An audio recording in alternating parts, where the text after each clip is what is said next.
আমরা চলে গেছিলাম বড়মা বাড়িতে, কারণ ছোট কাকার বাড়িতে ছিল লোকনাথ বাবার পুজো। তো আজকের ব্লগটা সেটা নিয়েই। হ্যালো, গুড মর্নিং সবাইকে। তোমরা সবাই কেমন আছো? আশা করছি তোমরা সবাই খুব ভালো আছো। তো আগের দিন তো একটা রিল ছেড়েছিলাম, সেখানে বললাম আমরা সবাই মিলে এসেছি বড়মা বাড়িতে, কারণ ছোট কাকির বাড়িতে আজকে আছে লোকনাথ বাবার পুজো। তো আমরা কালকে রাত্রে এসেছিলাম, আর কালকে রাত্রে আসার কোনো ভিডিও করিনি, কারণ আস্তে আস্তে অনেকটাই রাত হয়ে গেছিল সেই জন্য। তো সকাল সকাল আমরা স্নান টান করে রেডি হয়ে গেছি, আর রেডি হয়ে বেরিয়েছি কাকির বাড়িতে যাবো বলে। পাশাপাশি সমস্ত বাড়ি, ওই জন্য এত গরমের মধ্যেও 14 বার এই বাড়ি ওই বাড়ি করতেও আমাদের দ্বিধাবোধ হয় না। তো চলে তো এসেছি কাকি বাড়ি। এসে দেখি দেখো এখানে পুজোর সমস্ত কিছু তৈরি করছে মা আর কাকিমা মিলে। আর পিহুকে দেখো এসেই চলে গেছে দিদিদের কাছে, ও কিন্তু বেশ ওখানে সবার সঙ্গে খেলা করছে। আর আমরা ছিলাম এই ঘরে এসেছি। ছোট বৌদি শাড়ি বার করে দিল।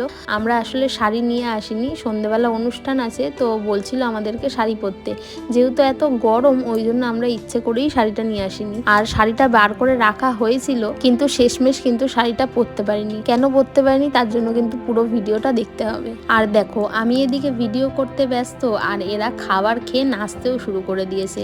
তারপর ঝটাপট আমিও টিফিনটা খেয়ে নিলাম। এইদিকে ঠাকুরের সমস্ত কিছু গোছানো তৈরি হয়ে গেছে, কিন্তু ঠাকুরমশাই এখনো আসেনি। তাই আমরা আবার চলে গেছিলাম বড়মা বাড়িতে।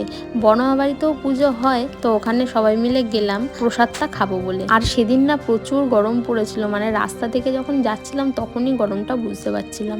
দেখো চলে এসেছি বড়মা বাড়িতে। এখানে বড় মা আর চোদ্দি দুজন মিলে প্রসাদগুলো ভাগ করছে। এইখান থেকে প্রসাদ নিয়ে খেয়ে বাইরে গেছি, আর বাইরে গিয়ে দেখছি দেখো পিহু এইখানে উঠে দুষ্টুমি করতে শুরু করে দিয়েছে। তারপর পিহুকে স্নান করিয়ে আমরা আবার চলে গেছিলাম কাকি বাড়িতে, কারণ সেখানে পুজো শুরু হয়ে গেছিল।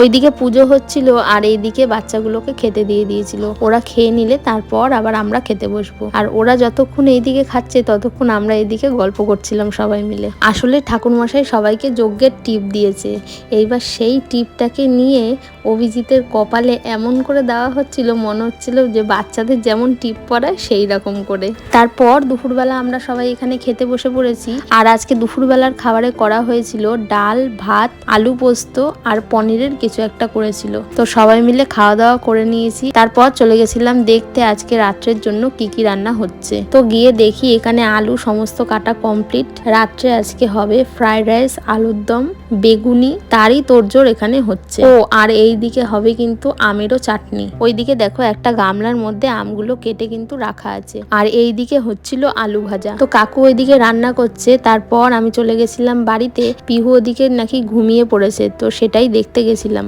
তো গিয়ে দেখি হ্যাঁ পিহুও ঘুমাচ্ছে, আর পিহুর সাথে সাথে সবাই শুয়ে পড়েছে। মানে দেখো একটা ঘরে আমরা কতজন মিলে রয়েছি। আমরা অনেকক্ষণ শুয়ে শুয়ে গল্প করছিলাম। তারপরে এই যে মেয়ে আমার উঠে গেছে, এবার ওকে খাওয়াতে নিয়ে বসা হয়েছে। ওকে যে কে খাওয়াবে তার মধ্যে করে দিয়েছে টয়লেট। এইবার জামাও ভিজে গেছে। তারপর ওকে এখানে ওর মামার জামা পরানো হয়েছে।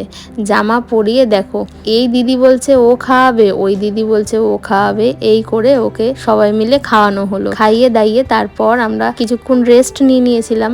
আর সন্ধে আমরা চলে গেছিলাম বড়মা বাড়িতে। সেখানে গিয়ে ড্রেস চেঞ্জ করে পিহুকেও সুন্দর করে রেডি করে আমরা কয়েকজন মিলে বেরিয়েছিলাম একটু সন্ধ্যের ফুচকা খাবো বলে। ও বাবা, ওই দিকটাতে গেছি, ওই দিকটাতে ফুচকার দোকানটা আজকে বসেনি।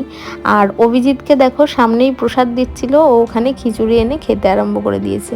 তারপর চলে গেছিলাম কাকি বাড়িতে। আর কাকি বাড়িতে গিয়ে দেখো সবাই প্রসাদ খাচ্ছে, অনেকেই চলে এসেছে। আর শাড়িটা তখন পরা হয়নি বলছিলাম, কারণ শাড়িটা পরিনি, এত অতিরিক্ত সেদিন গরম পড়েছিল সেই জন্য। তারপর সেইখান থেকে আমরা চলে আসি সবাই মিলে এই দিকটাতে ফুচকা খেতে।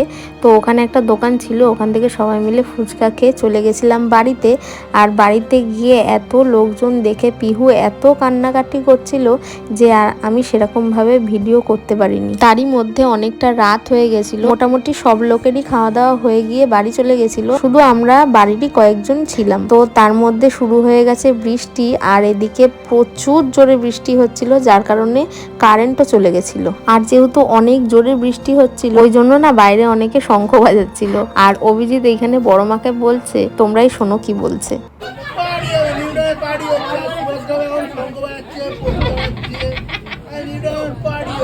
তো ঝড় বৃষ্টি থামাতে কিছুক্ষণ পর কারেন্ট চলে এসেছিল। তারপর আমরা এখানে সবাই মিলে খাওয়া দাওয়া করে নিয়েছিলাম। তো আজকের এই ভিডিওটা কেমন লাগলো অবশ্যই কমেন্ট করে জানিও। দেখা হবে নেক্সট একটা ভিডিওতে। টাটা।